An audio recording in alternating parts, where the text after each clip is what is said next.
हाँ जी, नमस्कार। आप देख रहे हैं भोजपुरी मार्ट। आपको बता दें, आज हम बात करने वाले हैं भोजपुरी के सबसे अश्लील गायिका तानिया झा के बारे में। अभी तक आपने जितना भी देखा होगा, सुना होगा, जो भी तानिया झा ने एक से बढ़ के एक इंटरव्यू में जो भी बातें बोला है, न जाने कितने अभी तक उन्होंने अश्लील गाना गाया है। एक से बढ़कर एक अश्लील अश्लील पे अश्लील, अश्लील पे अश्लील, मतलब एकदम आदी हो गए हैं अश्लीलता के। एक से बढ़कर एक, जितना उनका गाना देख लिया जाए, एक भी साफ सुथरा गाना नहीं है। और एक इंटरव्यू में भी पाया गया, वो बोल रही है कि हम अश्लील ही गाएंगे। एक लड़की के लिए इतना अश्लील शोभा नहीं देता। एक इंटरव्यू में भी बोली है कि लोग रामायण महाभारत कहाँ सुन रहे हैं।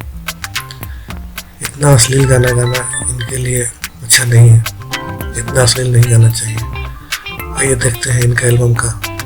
एक अभी इनका एल्बम आया है, अब इसी के नीचे कॉल दर्शक बताइए।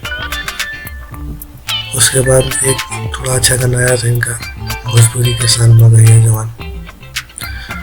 उसके बाद न जाने कितने, मतलब उसके बाद तो एक भी अच्छा गाना ही भी नहीं किया। भाई देख लो पकड़ के, ये इनका एल्बम का नाम है उखिया में बोला वाला। तानिया ने गाई है अविनाश राजा के साथ।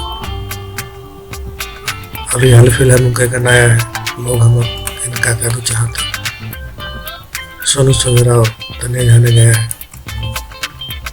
एक हाल फिलहाल में इनका एक गाना फिर वायरल हुआ था, 10 देखे कालो कलो 20 देखे कादो कलो। जहाँ में यादव जी काका कहले, ये सब तो है इनका गाना। चलिए देखिए, बताइए वीडियो कैसा लगा। अच्छा लगा तो लाइक शेयर सब्सक्राइब जरूर कीजिए। धन्यवाद।